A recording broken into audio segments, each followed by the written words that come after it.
Good afternoon or good evening, depending on where you might be. My name is Kevin Michael Grace, and this is the KMG show for Thursday, October the 28th, 2021. In about 90 minutes, I will be discussing a great movie from 1960, Eyes Without a Face by Georges Franju. But I thought that I would start off today by talking about Professor Crunk. Y'all know Professor Crunk, right? This woman certainly loves to use the construction y'all a lot. Her actual name is Brittany Cooper, described as an American author, professor, activist, cultural critic, and an airship dirigible. Someone's having fun on Wikipedia. Oh, yes. And there is a footnote there, and it links to a definition of the word blimp. She is a thick woman, one might say. Oh, and it says she is an airship without an internal structural framework or a keel. Her areas of research and work include Black women organizations, Black women intellectuals, and hip-hop feminism. Strangely, her birth date is not listed on Wikipedia. She got a BA in English and Political Science from Howard University. And then she went to Emory University, where she got a Master of Arts in Liberal Arts and then a PhD in American Studies, in addition to a Women's Studies certificate from Emory's Graduate Institute of Liberal Arts in May 2009. Curious that she did not end up at Yale or Harvard or Princeton at all for her postgraduate degrees. I suspect it's because she's not very bright, actually. She is the author of Beyond Respectability, the Intellectual Thought of Race Women, which NPR called a work of crucial cultural study. She also co-authored and edited the Crunk Feminist collection in 2017. And in 2018, she published Eloquent Rage, a Black feminist discovers her superpower. In it, Cooper explores Black feminism and anger, specifically the anger of Black women, as a basis for revolutionary action. She makes a great deal of appearances on TV, and she really does not like white people. How much so? Well, this is from Summit News. Paul Joseph Watson, a Rutgers gender studies professor, gave an interview in which she asserted that white people are committed to being villains. And I'm sorry for the profanity, but it wouldn't have the same effect without it. And, quote, we got to take these motherfuckers out, unquote. Dr. Brittany Cooper, professor at the Rutgers Women's Gender and Sexuality Studies Department, that goes by the Twitter moniker Professor Crunk, appeared on a September YouTube interview with writer Michael Harriot of The Root to discuss critical race theory and recent attempts to oppose it being taught in elementary and high schools. During an outburst about white people fearing retribution if they give up power to blacks, golly, I wonder why they might fear that. Cooper made it clear that what needed to happen for whites to relinquish control. The thing I want to say to you is that we got to take these MFers out, but like, we can't say that, right? Cooper screeched. After uttering that call to action, which would be taken as an ominous violent threat if said by a white person, Cooper claimed that she doesn't believe in a project of violence. The professor went on to call whiteness an inconvenient interruption in the history of the world and claimed that Black societies were, quote, being brilliant and libraries and inventions and vibrant notions of humanity and cross-cultural exchange long before white people showed up being raggedy and violent and terrible and trying to take everything from everybody, unquote. In other words, Wakanda and we was kings. Cooper makes $112,000 a year to lecture everyone about how much she hates white people, a surprising opportunity given that she thinks America is still run by white supremacy. The interview once again highlights the demented anti-white extremism that has come to dominate the social justice movement and academia. Such disgusting rhetoric is the natural conclusion of critical race theory programs that teach white people to hate themselves and that it is normal for them to face institutionalized vitriol and condemnation for their skin color. The interview remains on YouTube, fully monetized with no restriction of any kind whatsoever. Well, let's test that. Let's see whether it is still up on YouTube. And yes, indeed, it is. And we see that Brittany Cooper's Twitter page, which was giving me a great deal of amusement yesterday, has now, the tweets are all protected, which is very, very sad. I was looking forward to reading more about her new book, Feminist AF. You know what that means, for a guide for crushing girlhood. Yeah, I think Brittany Cooper is a long way from being a girl. She strikes me as, 50 or so? But never mind. We still have access to the Twitter account of a woman who also goes by two names and who is also regularly on television. And of course, she commandeered the New York Times for the 1619 project. That would be N. Hannah Jones, who calls herself Ida Bae Wells. Bae for babe or baby, because she is so gorgeous, apparently. Not really. Blood red hair. Not a winner. Not doing her any favors. We see that she retweeted the fellow who goes by the moniker Ibram X. Kendi. Under the malevolent hand of Governor Greg Abbott, the state's Republican-led legislature is waging a tireless campaign against American history, voting rights, reproductive rights, and the trans community. Sounds terrible. Sounds absolutely terrible. Oh, and we have a retweet from Rebecca Piazza. A reminder when we're discussing 4 weeks of paid family leave that most daycares won't take infants until 6 to 8 weeks at the earliest. One wonders why these women bother to have children. I mean, it's not mandatory when they are determined to hand them over to the care of strangers as quickly as possible. I came across this at the last moment. This is an article from the New York Times, and I've just come to the conclusion that the New York Times exists in an alternative universe. Here's the title: The 37-year-olds are afraid of the 23-year-olds who work for them. 20-somethings rolling their eyes at the habits of their elders is a long-standing trend, but many employers said there's a new boldness in the way Gen Z dictates taste, and this is by Emma Goldberg. And of course, it begins with a personal anecdote, which is ridiculous, but let's go. As a millennial with a habit of lurking on TikTok, Jessica Fain understood that skinny jeans and side parts were on the steady march toward extinction.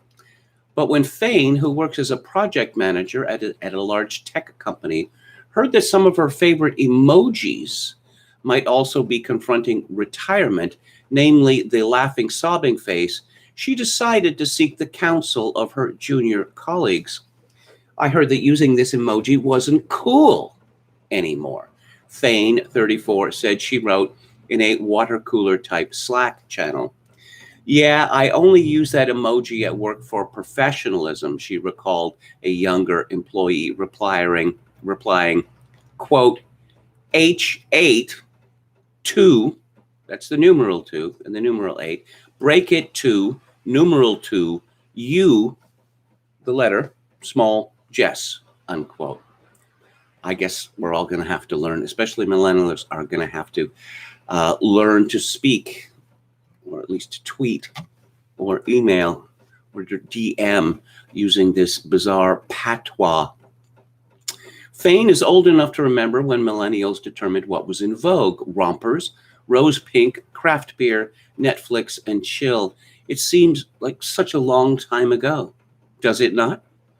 Now she gets the foreboding sense from colleagues that her AARP card awaits. Subtly, yet undeniably, as generational shifts tend to go, there's a new crop of employees determining the norms and styles of the workplace. And they have no qualms about questioning not just emoji use, but all the antiquated ways of their slightly older managers, from their views on politics in the office to their very obsession with work. Apparently, Fain is a product manager at a large tech company. Does anything get done at this large tech company? What kind of dimwits are concerned with laying down the law about the proper use of emojis? I feel very sure that I'm uncool, said Andy Dunn, 42, who co-founded the upscale apparel brand Bonobos, once the uniform for a subset of millennial men. I've come to accept that. It's a fault line that crisscrosses industries and issues.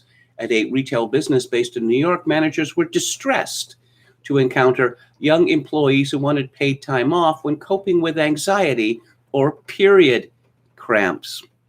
At a supplement company, a Gen Z worker questioned why she would be expected to clock in for a standard 8-hour day when she might get through her to-do list by the afternoon.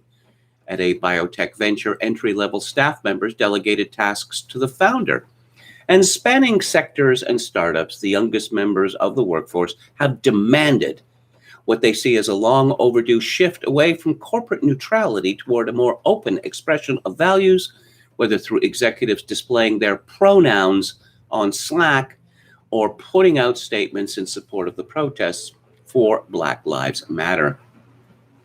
These younger generations are cracking the code, and they're like, hey guys, turns out we don't have to do it like these old people tell us we have to do it, said Colin Gwynn, 41, and apparently that's the way 41-year-old men speak now, co-founder of the robotics company Hanger Technology.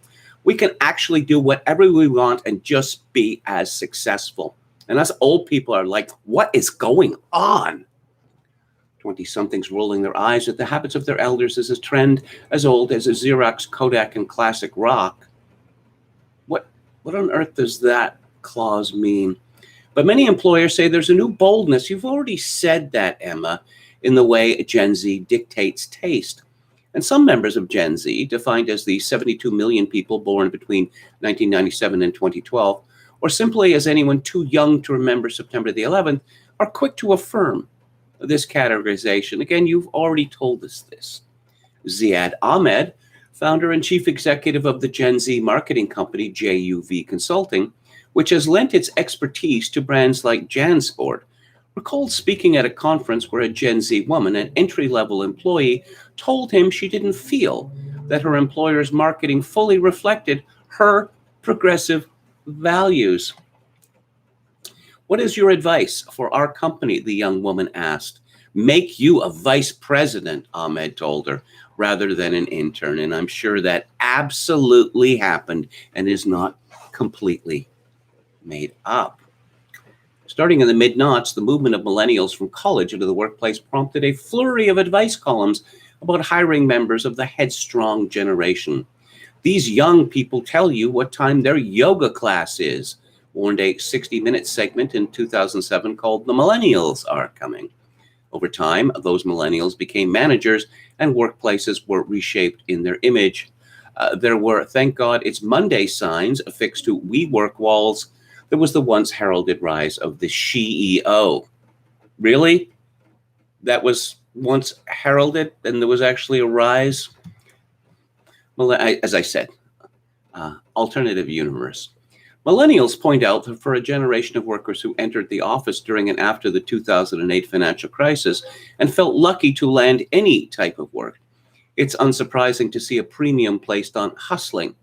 Gen Zers, meanwhile, are starting their careers at a new moment of crisis in the midst of a pandemic that has upended the hours, places, and ways we're able to work. A fall 2021 survey of Gen Z job candidates from the recruitment software company Ripple Match found that more than two-thirds wanted jobs that will indefinitely stay remote.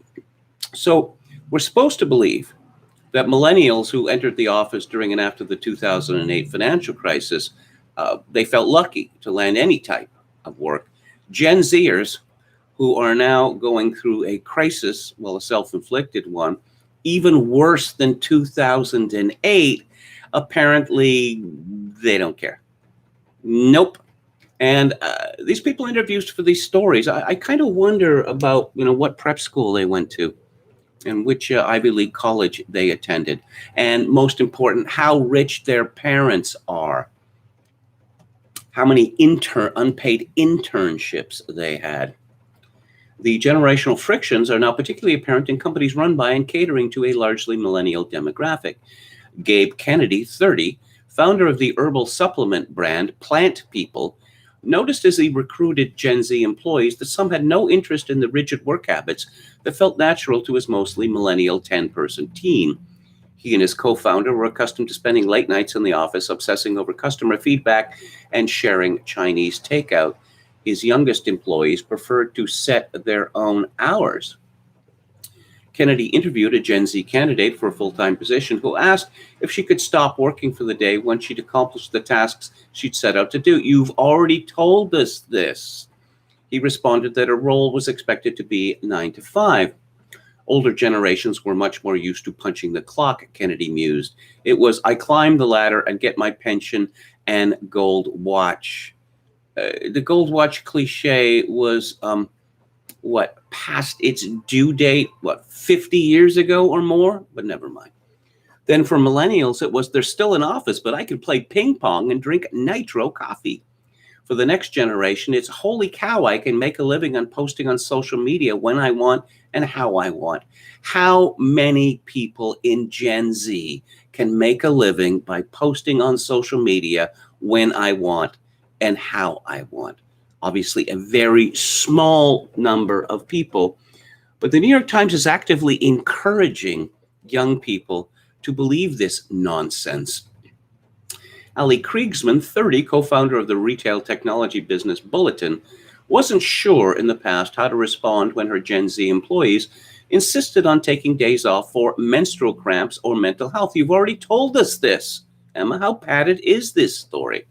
"Hey, I wake up and I'm not in a good place mentally," went the typical text message. "I'm not coming in today." Instinctively, Kriegsman wanted to applaud their efforts to prioritize well-being, but she also knew their paid time off could undercut business. Quite the conundrum there. As an entrepreneur, I want to call out of managing my team sometimes because my period is making super hormonal, she said. "But I'm in a position where I have to push through." Managers like Kriegsman understand the instinct Gen Zers have to protect their health, to seek some divide between work and life, but some are baffled by the candid way in which those desires are expressed. They're unaccustomed, in other words, to the defiance of workplace hierarchy. Lola Priego, 31, chief executive of the lab testing startup Base, had to laugh when a Gen Z employee sent a Slack message assigning her a task to complete. Priego interpreted this as a welcome signal that her 15-person staff doesn't find her intimidating, but another member of upper management was horrified. Polly Rodriguez, 34, chief executive of the sexual wellness being Unbound, said, "When I was entering the workforce, I would not have delegated to my boss. Gen Z doesn't hesitate to do that." And there is a portrait of Polly Rodriguez, the co-founder of Unbound, in her exceedingly tastefully appointed apartment, where she is wearing a yellow jacket and slacks with a white sweater. And she is staring meaningfully off into the distance. Obviously a very serious person. Has anyone checked in on the kids? They're talking differently, texting more, wearing the wrong clothes, still texting. Do they ever put down their phones?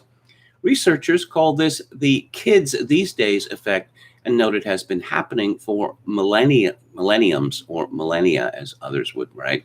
It's a natural thing that people tend to complain about everyone younger than. Going back to the Greek philosophers, said Kurt Rudolph, an organizational psychologist. Apparently, the author of this piece needed to consult an organizational psychologist in order to learn that succeeding generations have different habits and mores. Each new generation, christened by marketers and codified by workplace consultants, selling tips on how to manage the mysterious youth, can strike the people who came just before them as uniquely self-focused. First came the me generation, then the me generation. Still, many managers feel that ignoring the divide between young and slightly less young isn't an option. It shapes hiring. It shapes marketing. And over the last year, it has shaped the way companies respond to a country in tumult. In January 2020, as Black Lives Matter's protests swelled across the country, the Slack channels of corporate America faced their own form of, wait for it, reckoning. For Rodriguez, it started with a Saturday morning phone call. Rodriguez is co-founder at Unbound, which sells vibrators. No, wait a minute. Okay, it sells vibrators. How was this company first described? Oh, a sexual wellness business. Okay. There sure are a lot of people selling vibrators these days. I mean, Gwyneth Paltrow, that seems to be all she does these days. You know that she used to be an actress? She's a beautiful woman. She can actually act. But she decided, I suppose, that was too much work. And so now she flogs vibrators and vagina-scented candles. And no, I'm not making that up. Anyway, Rodriguez's co-founders called to say that their social media manager, a younger employee, wanted to know what the company planned to do to support the protests. Rodriguez didn't usually receive calls on the weekend. She knew that for her employees, this signified a state of emergency. She also wanted time to plan the team's response. Within days, her company hired a diversity, equity, and inclusion firm to offer employee trainings and started a fundraiser for a group supporting sex workers of color. Rodriguez is one of the many managers who recalled her Gen Z employees being the first and most vocal in urging companies to demonstrate their support for the protests after George Floyd's killing. Tero Isukapila, 37, president of a food business, heard from junior staff asking if his company would post a black square in solidarity with the movement on Instagram.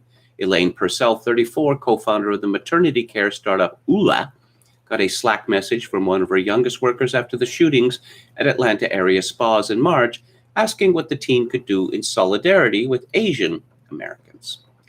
To many corporate leaders, this invites a welcome correction after decades when businesses were largely silent on racial inequities, both within and outside their offices. But some managers are also struggling to balance the demands of their employees for political engagement with their own sense of what's appropriate for their brands.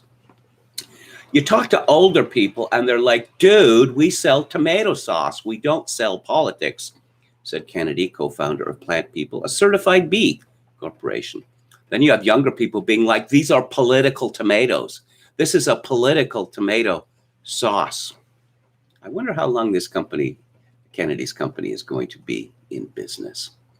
Many are aware, too, that a misstep can lead to backlash or call-outs from staff.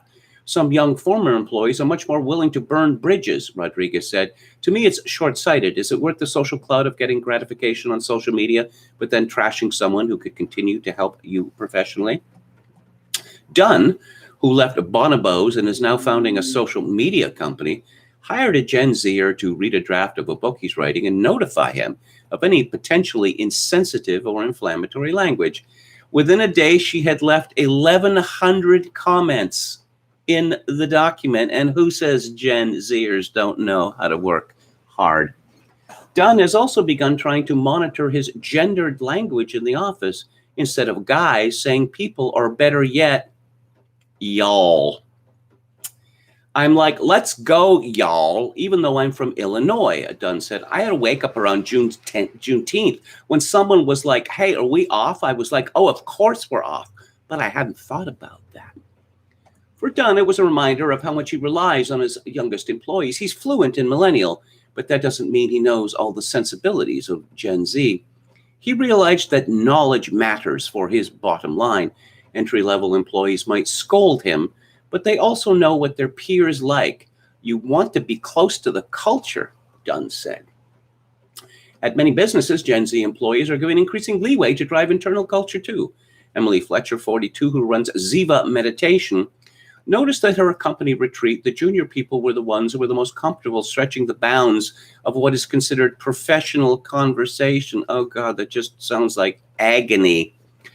This became apparent when the staff participated in an exercise she calls the Suffy Awards, sitting around a campfire and sharing personal sources of suffering from last year, trying to one-up one another as corny award show music played in the background. It was the Gen Zers, Fletcher said, getting the most vulnerable by speaking about partners cheating on them or the loneliness of a solo quarantine.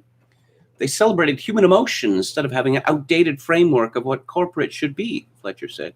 Her company culture has relaxed even more, she added, since the departure of her oldest employee, who was 48. Now everyone feels safe to be a little more weird. As the millennials have made clear through their own workplace, ascent one generation's weird can quickly become the new normal. I think it's already happening, said Ahmed, the Gen Z consultant. Do I think we already control the power? No, but we're pushing the envelope. And for his part, he confirms that the laughing, sobbing emoji is dead. It's an ironic thing. It's kitschy. I would just usually say LOL. All these businesses are doomed, and these people are going to find out soon enough that if they let, 20-somethings who boast of the many mental illnesses they suffer from, or alternately are their superpowers, their company is going to go crazy and off the rails. But it'll be fun to watch. Let's look at the chat. Music Monday for Crunk Core says no sleep till Breezewood, PA. Doubtful. Hello to Anran. What Red Sulfur says greetings, y'all. Emmett Kelly's Earth is more formal. Good evening, sir. Hello to Urban Planner, Dionysus, Dan Allison, Kyle Free. Red Sulfur says Clown World. Sick Transit Gloria Mundi. Steve says angry black woman. No way. Hello to Brandon Smith. Chokin 666 says big protest at Gracie Mansion. Mostly Fire Department of New York and DSNY threw garbage on Shea de Blasio. Red Sulfur says separation now. Galfrey says first time I've heard KMG curse. Well, I don't like to, and I keep it to a minimum. But as I say, that there are certain expressions where you have to say the words. Otherwise, you're not going to feel its power. Hello to Jim Smith. It's not like black people woke up one day and said, I hate white people, says Dionysus. Well, it's a curious thing that this started with the elite, but I mean, it percolates down. It percolates down. Rutgers is a Jesuit school. No, in my belief, it is not a Jesuit school. Joaquin 666. Hello, Dawn from Beyond. Haven't seen you for a while. No, it's the State University of New Jersey, says Jim Smith. Who is pushing CRT? Well, the elite is pushing CRT. Business is pushing CRT. The universities are pushing CRT. The media is pushing CRT. U.S. of South Africa. Do you get it now? Says Red Sulfur. I want to hear Kevin review the Nation of Islam mythological universe from Yaqub to Buck Breaking. Says no sleep. Hello to David Wright. Jim Smith says Brittany got her BA from Howard in 2002, so I guess she was in her early 40s. She's in her early 40s. Okay, incisive emoji analysis, said Steve. No sleep suggests reject emojis, return to emoticons. Okay, who else do we have here?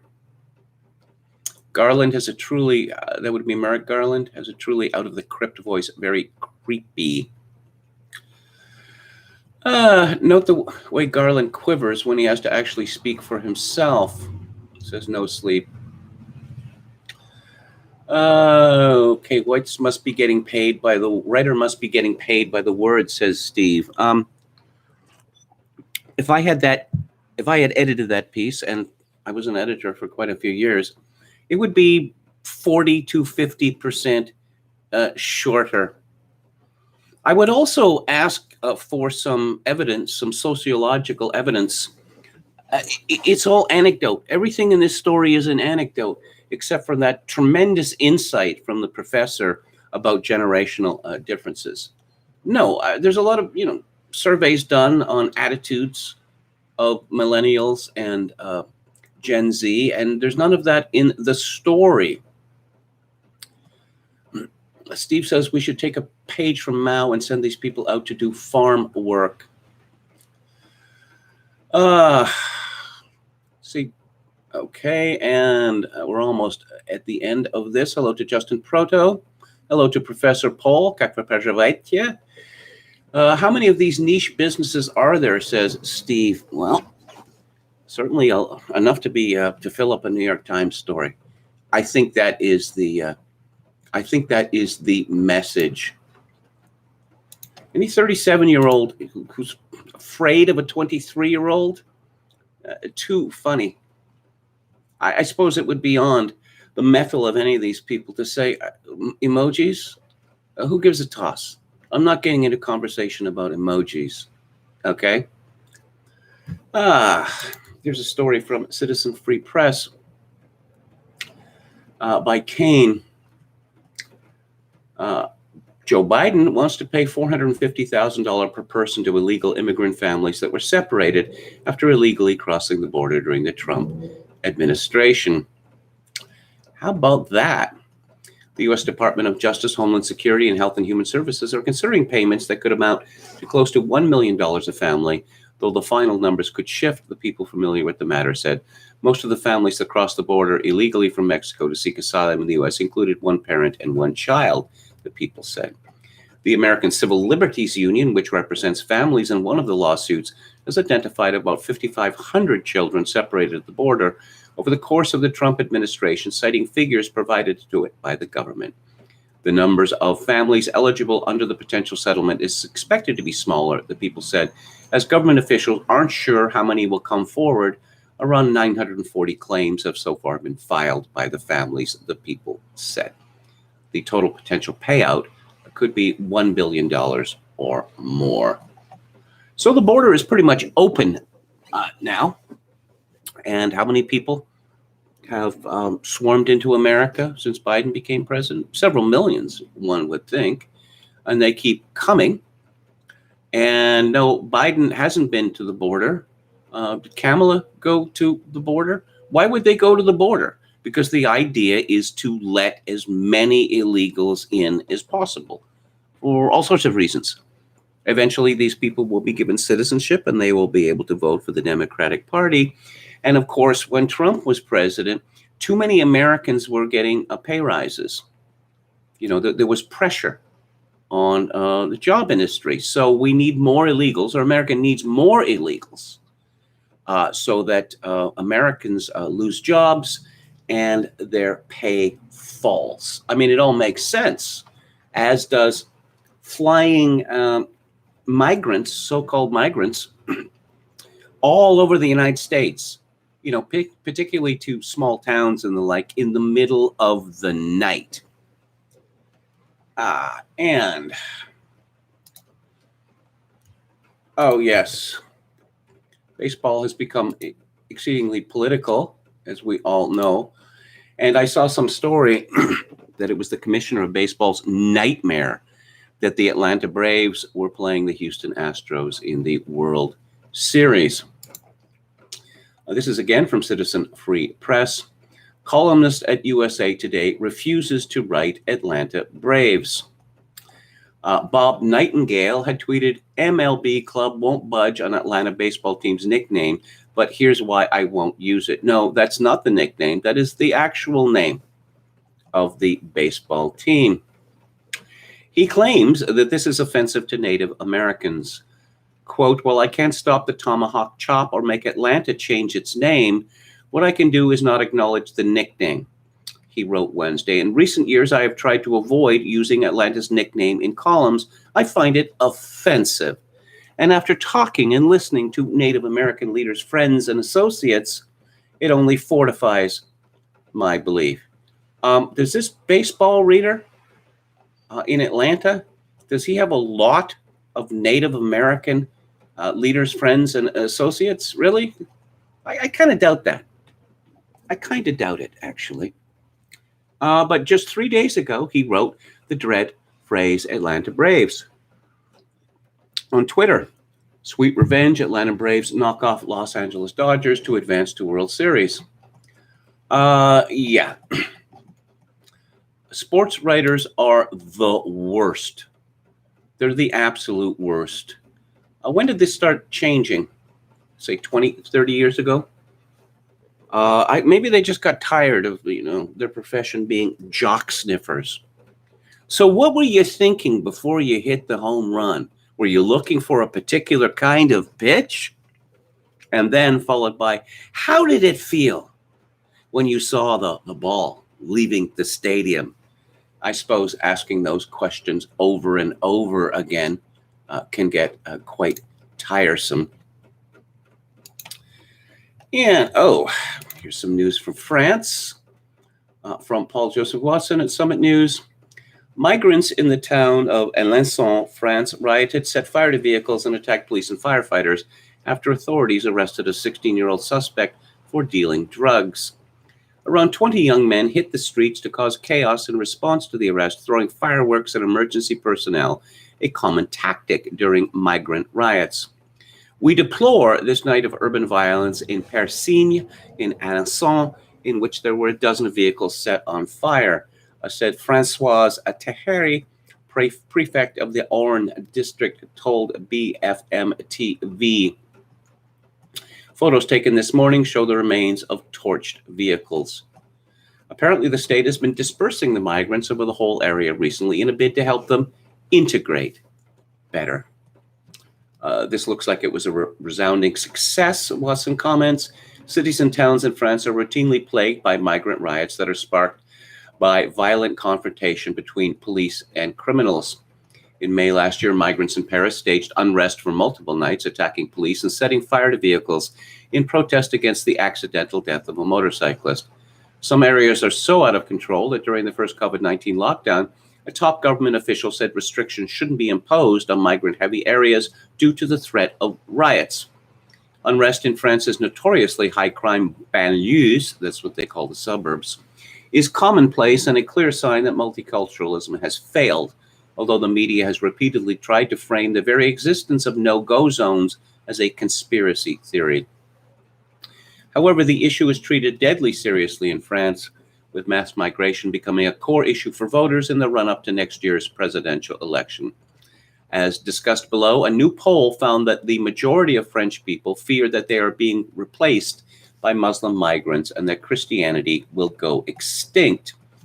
Emmanuel Macron's main challenger, author Eric Zemmour, who previously called for migrant areas to be reconquered by force, has moved to within 5 percentage points of the president. Mass immigration, resignation from the state, lack of justice, and abandonment of our police officers. It's all of this at the same time, Zemmour tweeted in response to the riots. As always, Saint Denis, Saint Joan of Arc, pray for France. And I suppose, I don't know, is everyone tired of these stories? Well, the type that I'm going to speak about now. But I don't know, there's no end to it. It used to be that books were being removed from school libraries because they were allegedly offensive to certain racial minorities. Now, increasingly, they're being removed from libraries because they're written by old, dead, white males. Or I suppose books that are written by people who are still alive that apparently don't accurately reflect the way we are now. This is from Cambridge Today. This would be Cambridge, Ontario, by Doug Coxon. Correction. This article has been corrected. An earlier version stated that the Ottawa Carleton District School Board had removed the book, The Lord of the Flies, from its curriculum. That is not the case, and the book remains part of the board's curriculum and an option of study. The Waterloo Region District School Board is undertaking a multi-year review of its library collections to identify and remove any text deemed, quote, harmful to staff and students, unquote. Harmful to staff. So apparently there's concern that a book written, in the 1950s about a bunch of boys from a public school, as they call them in England, crash landing on a desert island during World War III and being left to their own devices. Apparently this book might be harmful to staff. I don't know. There's bullying in it. You know, this fellow with respirator specs called Piggy, he gets treated very badly. I'll have more to say about that when I review Peter Brooks's film of Lord of the Flies shortly. Graham Shantz, Coordinating Superintendent in Human Resources and Equity Services, outlined the ongoing work during Tuesday's board meeting as part of an overview of the board's 2021 to 22 strategic and operational plan. Quote, we recognize as our consciousness around equity, oppression work, and anti-racist work has grown, we recognize some of the texts and some of the collections that we have are not appropriate at this point. We have done a great job over the years of adding collections that promote the diversity both of our workforce and of our students and our community as a broader point, but we haven't spent the concentrated effort that we need to spend on ensuring that we're removing inappropriate or texts that are questionable and don't have the pedagogical frameworks that we need. This is what people like Shantz, this is how they talk. They use phrases like pedagogical frameworks. I've told this story before, I suppose, but I like this story, so I'm going to tell it again. That I used to work for a school district, Richmond, BC, just across the Fraser River from Vancouver for a couple of years. And I was working on a MARC project. So the books would be, the catalog would be machine readable. And it was in an old school. And on the second floor was where they had a room where the teachers had their so-called professional development, or Pro-D days, as they call them. Yes, the teachers all get one day off a month to listen to gibberish from educators. And so as I was walking down the hallway one day, this young woman, a librarian at an elementary school that I knew because I worked installing this new computer system at her school, she was breathless with excitement, and she declaimed, I've just got to prioritize my teaching strategies. And I thought, how many teaching strategies do you have? And how would you go about prioritizing them? But as I say, that is the way that these people talk. Earlier this year, an Ottawa Carleton District School Board Advisory Committee on Equity agreed with a student who said that the Lord of the Flies book's themes were outdated and too focused on white male power structures. So I suppose if this book were,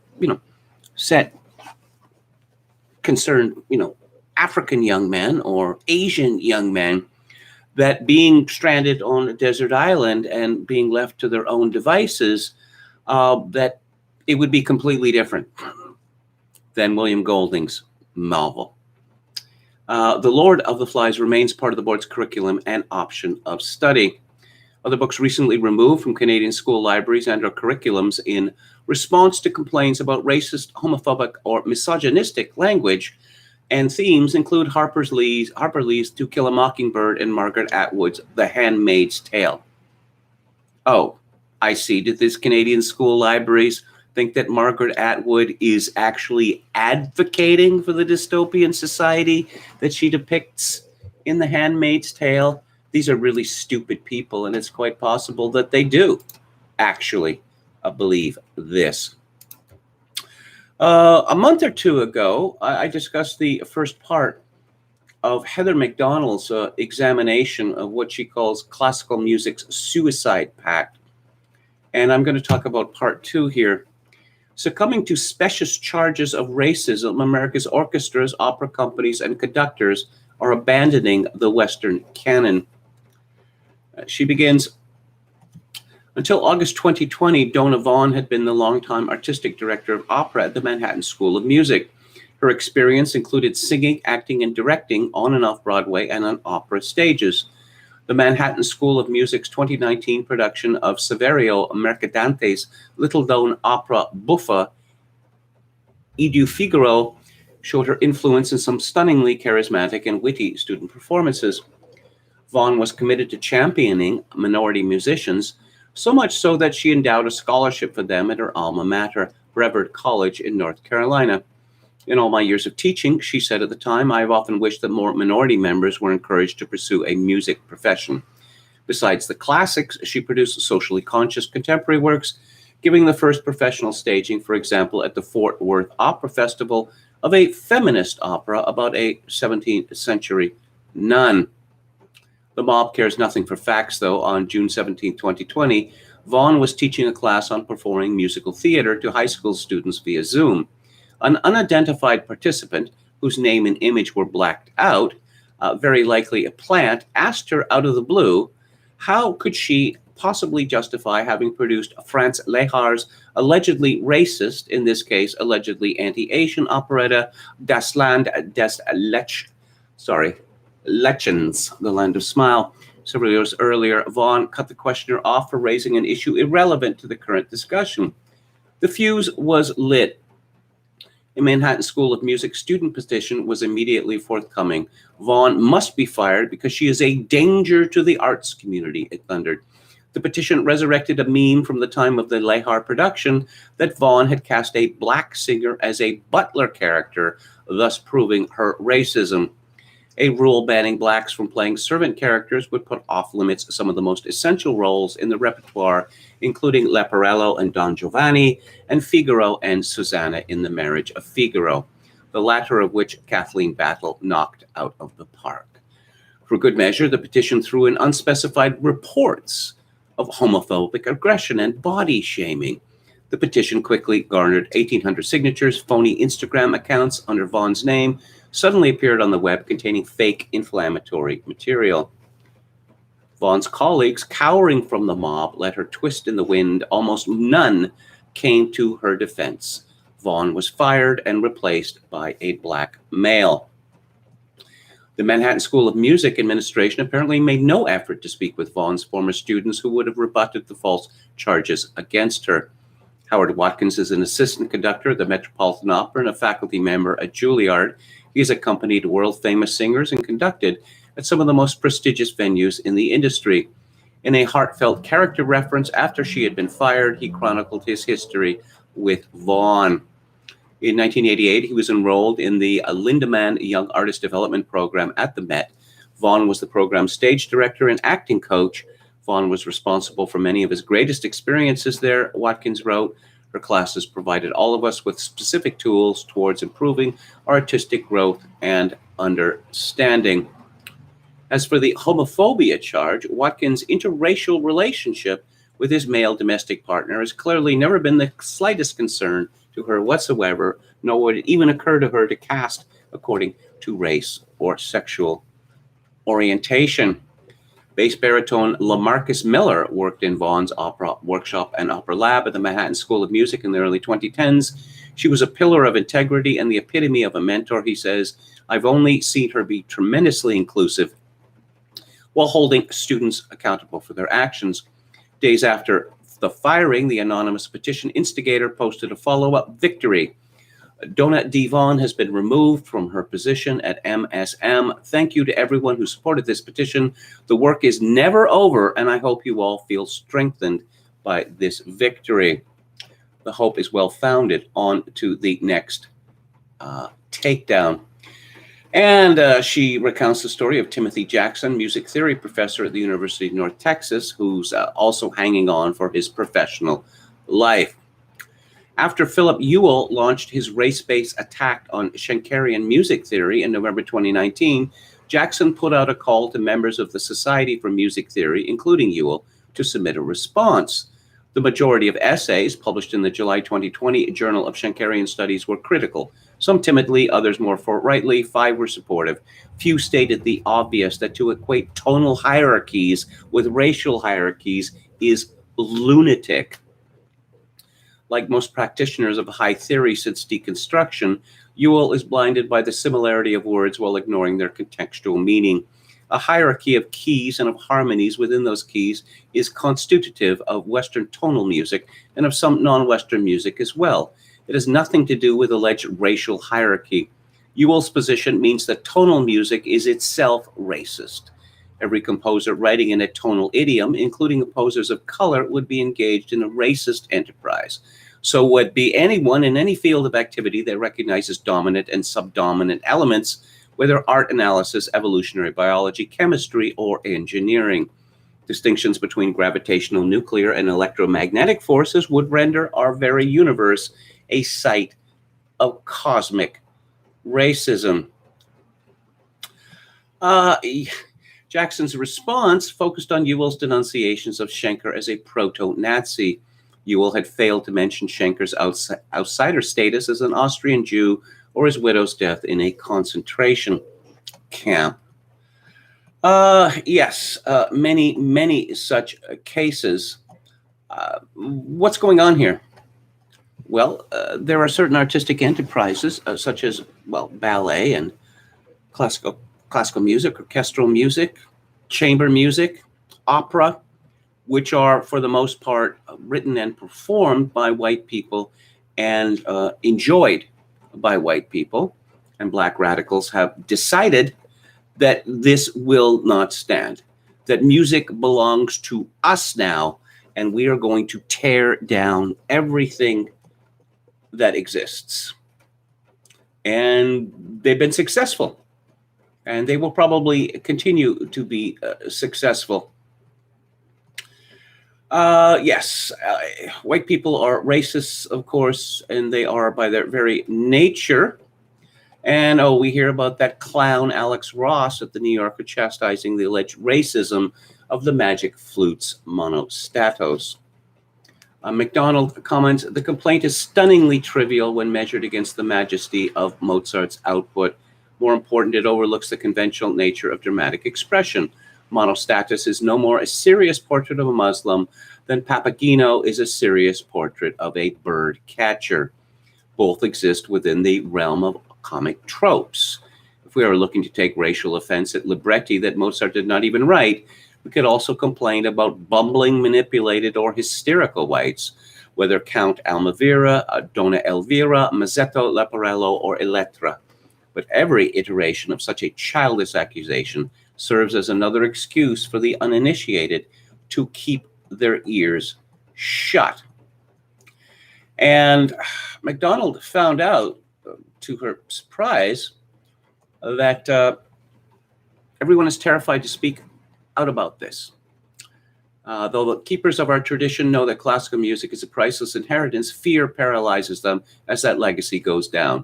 Among the leaders contacted for this article were conductors Daniel Barenboim, Gustavo Dudamel, Ricardo Muti, Franz Welser-Must, Valery Gergiev, Gianandrea Nocida, Charles Dutoit, James Conlon, Nimi Järvi, and Masaki Suzuki.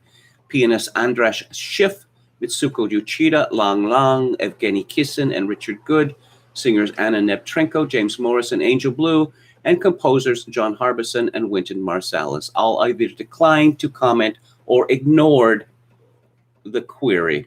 Company managers were just as tight-lipped. The Met's Peter Gelb refused an interview. The Philadelphia Orchestra's Matthias Tarnopolsky, Jonathan Martin of the Cincinnati Symphony Orchestra, and Jeff Alexander of the Chicago Symphony Orchestra were also unwilling to speak. Well, where does this leave us? If you are interested in, say, classical music, the CDs are still there, and the high definition files are still there. The DVDs and Blu-rays are still there, and I would suggest that you get them while you still can. And, okay. And just a shorter item from Heather McDonald from October the 15th.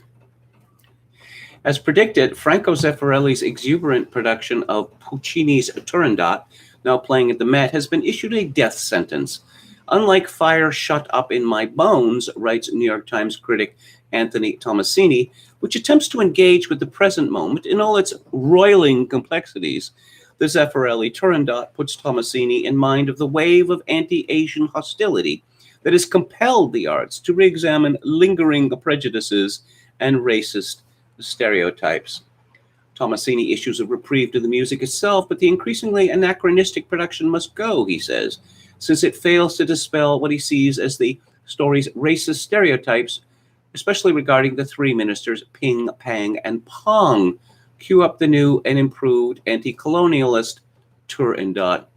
And she concludes, see the Zeffirelli Turandot now. This is your last chance. We see an intersectional game going on here. The late Franco Zeffirelli was a homosexual, or gay, as they say now, but apparently this does not give him any intersectional credibility. Let's go to the chat. Jim Smith says that's quite a list of classical Illuminati. It is indeed. Now, Daniel Barenboim is famous or notorious, if you will, and he has a lot of enemies in Israel for his long-standing championing of the Palestinian cause. That is to say that this has actually cost him something. But when it comes to talking about racial uprooting in classical music, no. He's not going to have a word to say about that. So I guess you learn who's really important. No Sleep says monostatos is part of the light-dark Masonic theming of Zauberflöte. People with no nuance will never understand. Bob Paxson says they will be sampling Bach. Just you watch. Jim Smith says, in the many classical concerts I've attended over the years, I've rarely seen more than a smattering of black people in the audience. Look, here's the thing, okay? Why is it necessary for black people to like classical music? They don't. There are some exceptions, but they don't. And what's wrong with that?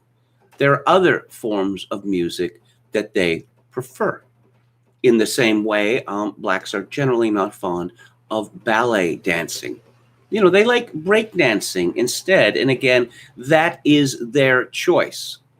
But we're now expected to go along with the murder of various arts simply because of, I can only describe this as black envy. Also, lots of visible tattoos on millennials, says Professor Paul. True, but of course, the Gen Z is very fond of piercings. And I noticed that one of the three authors of As Feminist AF, a large black woman, thick, as they say, like Professor Crunk, had the ring in the septum. Jonathan Pohl says West Germany banned Norman Spinrad's Iron Dream, even though it was clearly satire. Red Sulfur says, and then Franco, the Generalissimo, appeared. Man in the High Castle doesn't seem so bad as a dystopia, says Professor Pohl. I've heard Golding's The Spire is good, says Anne Run. Yes, it is. It's been a long time since I read it. Emmett Kelly Zur says, I wonder if they will remove Anthony Trollope's The Way We Live Now, because that's not the way we live now. Well, no, obviously. Obviously. You know, when I was a boy, and I'm sure many of you in the audience had a similar experience, I did not want to read books about people like me. I wanted to read books about people who were not like me. For instance, Treasure Island. You know, and I thought, how would I compare to Jim? You know, would I be as brave and resourceful as Jim was? But so-called young adult fiction is all about non-gender binary people with weight problems and abusive parents or the like. Everything is pedagogy and nothing is knowledge, says Professor Paul. Well, again, they can destroy classical music, but the legacy is there. And the legacy is not going to be destroyed. I mean, the record companies could stop selling the old works, but when you're looking at digital music, so long as one person has a CD of a Beethoven symphony, then this can be replicated infinitely. Lamprey Milt, hello. Would you consider covering the movie Talk Radio by Oliver Stone? I'd consider it.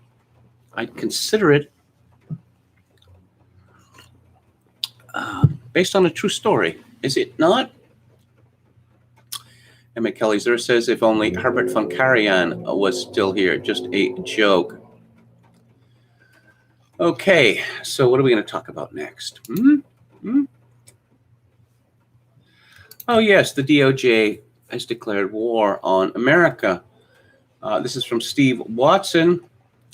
A mother of 6 in Virginia has claimed that parents at a school board meeting were surveilled by police and federal agents after she and others complained that their kids were being exposed to pornography and pedophilia on the school's curriculum. Stacey Langton posted images on Twitter showing unmarked cars along with the Department of Homeland Security vehicle and police cruisers. She also claimed that a helicopter was circling overhead, shining a spotlight on parents before and after the board meeting. And she's put up a video of this on Twitter. Langton appeared on Fox and Friends Wednesday to discuss the development, noting that the feds showed up a day after her and other parents protested outside the Department of Justice in D.C. I have threats against my children by name. I've been followed in my car with my children. They have my vehicle. They know where I live. I don't know who's putting somebody up to this, but it's obviously meant to intimidate me, Langton said. I'm not getting a lot of sleep right now. Nobody's sleeping in my house because we can't be sure that we're safe. A video of Langton defiantly speaking out against the porn books as school officials tried to shut her down went viral last month. In her interview Wednesday, Langton also noted, I understand Merrick Garland is actually testifying today at the Senate, and he's going to talk about mobilizing the FBI against parents. Maybe he should mobilize the FBI into who's threatening my family, she urged. During that hearing, Senator Tom Cotton grilled Garland, demanding an explanation for the recent DOJ directive calling for the full force of the federal government to be deployed against American parents who are showing up to local school board meetings to express their concerns. And Cotton thundered, thank God you are not on the Supreme Court. You should resign in disgrace, Judge. The DOJ issued a memo on the subject after the National School Boards Association equated the angry parents to domestic terrorists, which it later apologized for. Ted Cruz grilled Garland on a number of issues, including his lack of apology over the DOJ memo. Cruz also highlighted a direct conflict of interest Garland has as regards to the teaching of critical race theory in schools. Specifically, Garland's son-in-law makes big money from a company involved in teaching CRT, so I asked the AG if he sought an ethics opinion. He refused to answer my question. Apparently, ethics aren't a high priority in the Biden administration. Senator Josh Hawley also told the AG, you have weaponized the FBI and the Department of Justice, and I call on you to resign. Senator Chuck Grassley accused AG Garland of engaging in communist tactics. He said, this is a poisonous chilling effect. This kind of looks like something that would come out of a communist country. Well, it was said that Justin Trudeau was the first SJW world leader. Well, again, we don't know who is running the Biden administration. Susan Rice, perhaps? I've suggested that before. But clearly, the government of the United States, the federal government of the United States, is now an SJW institution. How dare parents say that they should determine what their children are taught? And let's take a look at Steve Saylor's column. And Democrat Senator Kristen Sinema, I don't know how it's pronounced, who I believe is the first bisexual American senator. She has a very strange sense of what's appropriate in the workplace. I'm looking at a picture over here, wearing a tight-fitting short dress, and she has leather boots, which go up above her knee. She recently appeared in the Senate chairing something. She was wearing a denim vest. And as was pointed out on Twitter by Hernan Cortez, that she is clearly the first biker chick senator.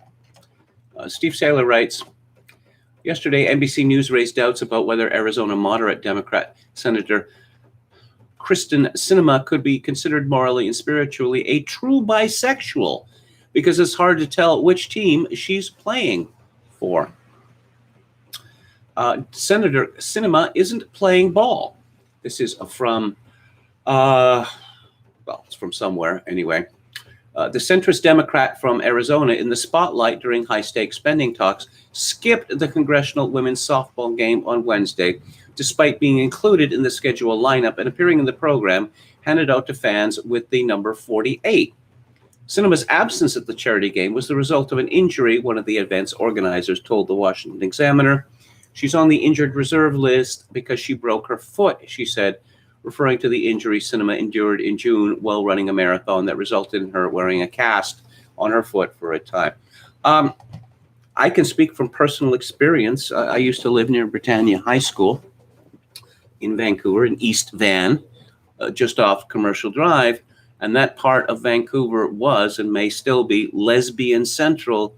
And oh my, do they love slow pitch softball and big dogs. So no, bisexual senator skipping a softball game. Oh dear, oh dear, oh dear. This is also from Steve Saylor. It begins with a quotation from Carol Lowbridge of BBC News. Is a lesbian transphobic if she does not want to have sex with trans women? Some lesbians say they are increasingly being pressured and coerced into accepting trans women as partners, then shunned and even threatened for speaking out. Several have spoken to the BBC, along with trans women who are concerned about the issue too.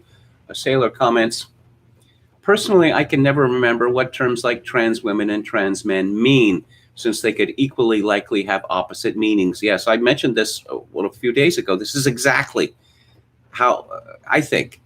I see trans women or trans men, and is it going from this direction to this direction or from this direction to this direction? Saylor continues, instead, I use the comic book redolent term X-Men for heterosexual dudes, often highly aggressive, high IQ ones who have a sex fetish about dressing up as a woman while still having sex with women. The X-Men are different from the drag queen types who have been highly effeminate since childhood and who are sexually oriented toward catching a man. Getting hit on by men in dresses with a line of politically correct patter has been a problem for lesbians for decades. Back in the 20th century, the Michigan Women's, spelled with a Y, music festival banned X-Men from its premises so that lesbians could just sit in folding chairs and listen to the Indigo Girls without getting pestered by men in frocks insinuating that if they were really good feminists, they'd tear down the cotton ceiling. Yes, that is actually a thing, too. That worked okay for 40 years until the Michigan Women's Music Festival got steamrollered by trans power during the Great Awakening. From Wikipedia, Mitch Fest's stated intention of admitting only women-born women and excluding transgender women led Alphabet People advocacy group Equality Michigan to boycott the event in 2014 and drew criticism from the Human Rights Campaign, GLAAD, the National Center for Lesbian Rights, and the National Alphabet People Task Force. The festival held its final event in August 2015. Back to the BBC. I've had someone saying they would rather kill me than Hitler, says 24-year-old Jenny. They said they would strangle me with a belt if they were in a room with me and Hitler. That was so bizarrely violent just because I won't have sex with lesbian women. Jenny is a lesbian woman. She says she is only sexually attracted to women who are biologically female. She therefore only has sex in relationships with women who are biologically female. Jenny doesn't think this should be controversial, but not everyone agrees. She's been described as transphobic, a genital fetishist, a pervert, and a TERF, a trans-exclusionary radical feminist. There's a common argument that they try and use that goes, what if you met a woman in a bar and she's really beautiful and you got on really well and you went home and you discovered that she has a penis? Would you just not be interested? Says Jenny, who lives in London and works in fashion. Yes, because even if someone seems attractive at first, you can go off them. I just don't possess the capacity to be sexually attracted to people who are biologically male, regardless of how they identify. Ultimately, it has been difficult to determine the true scale of the problem because there has been little research on this topic, only one survey to my knowledge. However, those affected have told me the pressure comes from a minority of trans women, as well as activists who are not necessarily trans themselves.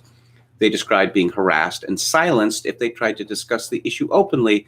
I received online abuse myself when I tried to find interviewees using social media, says the BBC reporter. Steve Saylor concludes, how many X-Men have a good laugh after the ridiculous arguments work on confused young women? Or do X-Men tend to be so self-righteous, narcissistic, and entitled that they think they deserve to dress up like a woman and have sex with women? And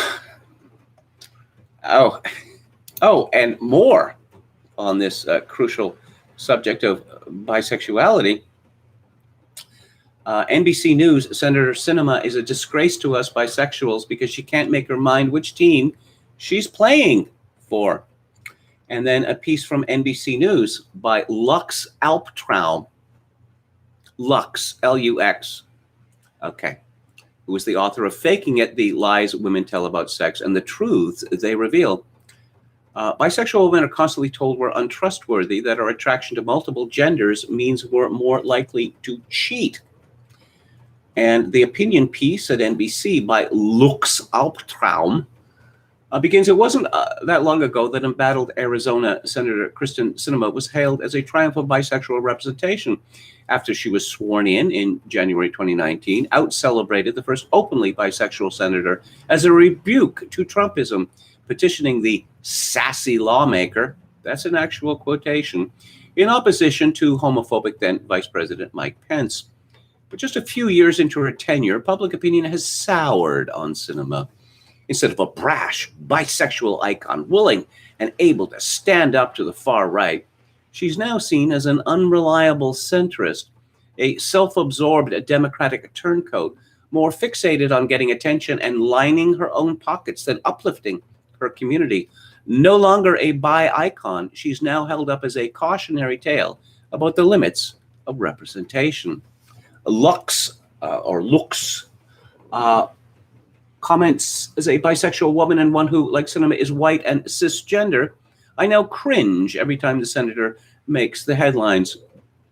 Whether it's fashion columnists dissecting her showy personal style, cartoonists mocking her as a manic pixie dream senator, or the seemingly endless analyses of her inscrutability, Sinema appears to embody many of the nasty assumptions about bi women I've worked my whole life to avoid. Bi women are constantly told we're untrustworthy, that our attraction to multiple genders means more likely to cheat. We're called greedy for finding more than one gender attractive, confusing for liking more than one gender, and self-absorbed because apparently our brains are unable to think about much beyond our own sexual gratification. Within the alphabet people community, bisexuals can be viewed as fair-weather members at most, likely to bail the second we stop having fun. Media outlets might not be talking about Sinema's sex life, but her political reputation as greedy, unreliable, and attention-seeking. Yes, because no one else in the U.S. Senate is greedy, unreliable, and attention-seeking.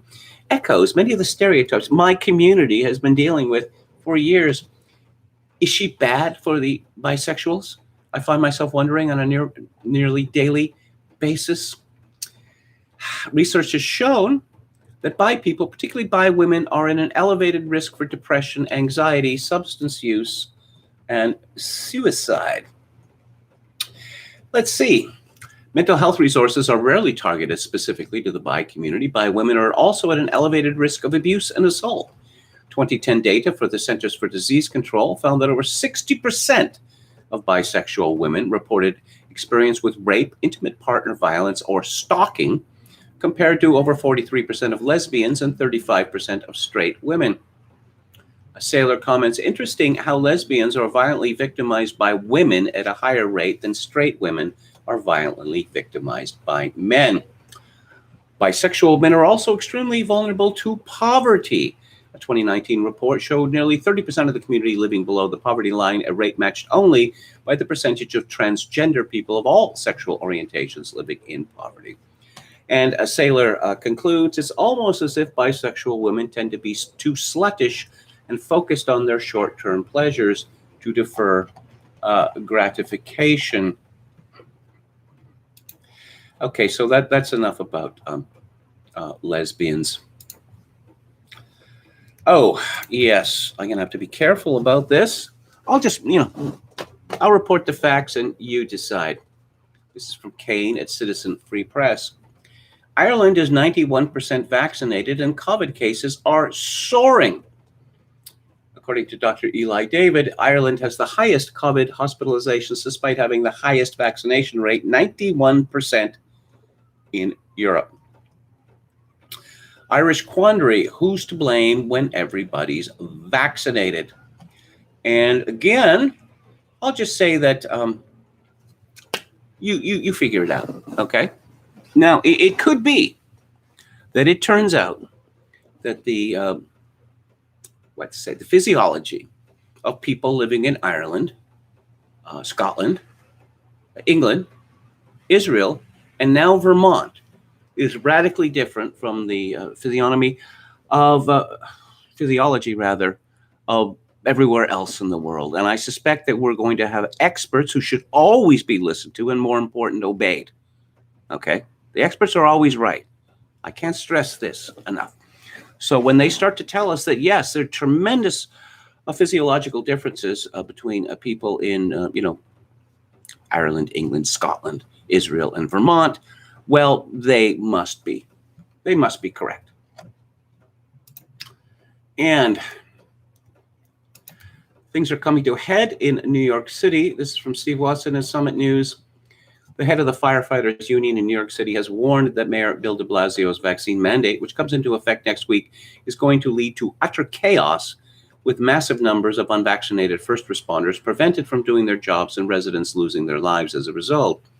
In an appearance on Fox News Radio, FDNY Firefighter Association President Andrew Ansbro urged that the response times are going to go through the roof. We're just not going to be able to get to the emergencies in time. Fires are going to burn longer. Heart attack victims are going to be laying on the floor longer. Ansbro declared, adding, people in stuck elevators are going to be stuck there for hours, if not days. Ansbro made the prediction that 30 to 40% of firehouses in New York City will be closed down if the mandate remains, with up to 45% of the workforce remaining unvaccinated. On Friday, when they're tallying the numbers of who complied and who didn't, they're going to be faced with the stark reality that they're going to have to close firehouses down. And I don't know, a similar situation with the police, like 20, 25% are not vaccinated, and they say that they are not going to get vaccinated.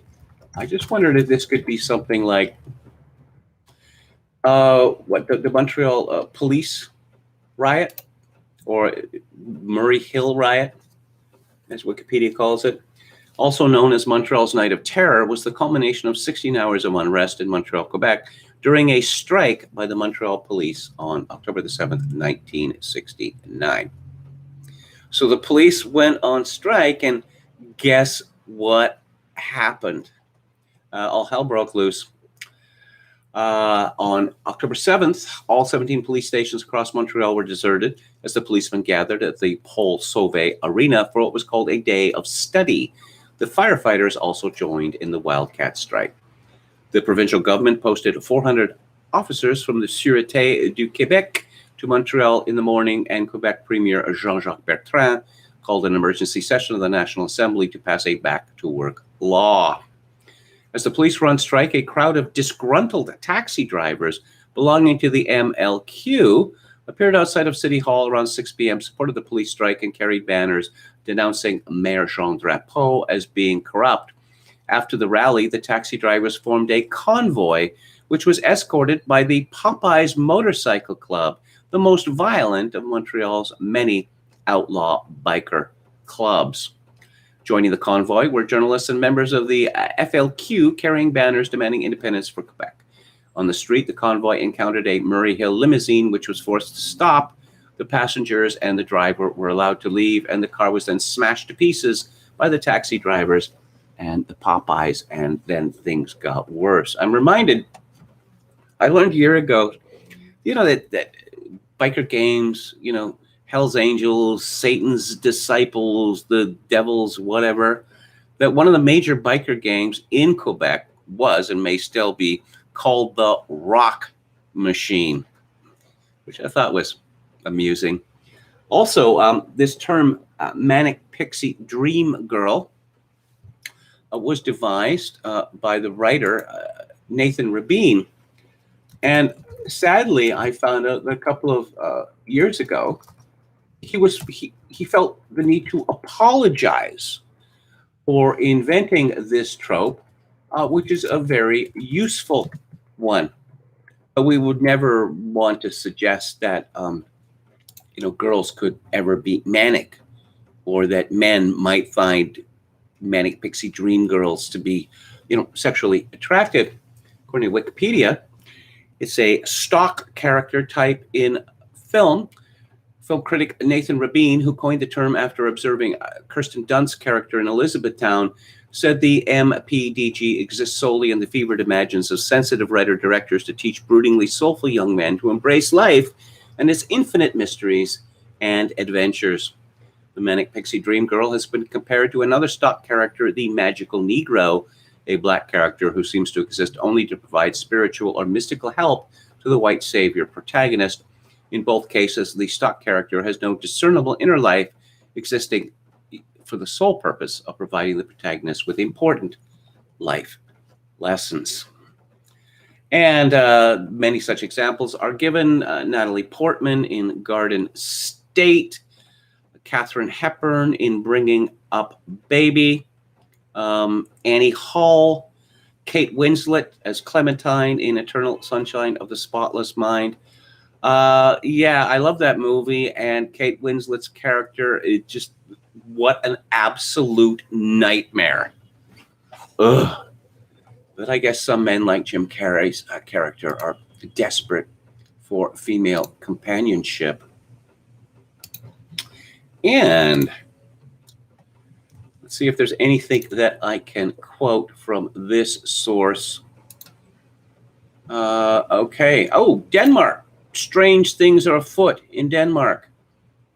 This is from a journalist whose first name begins with an A and last name begins with a B.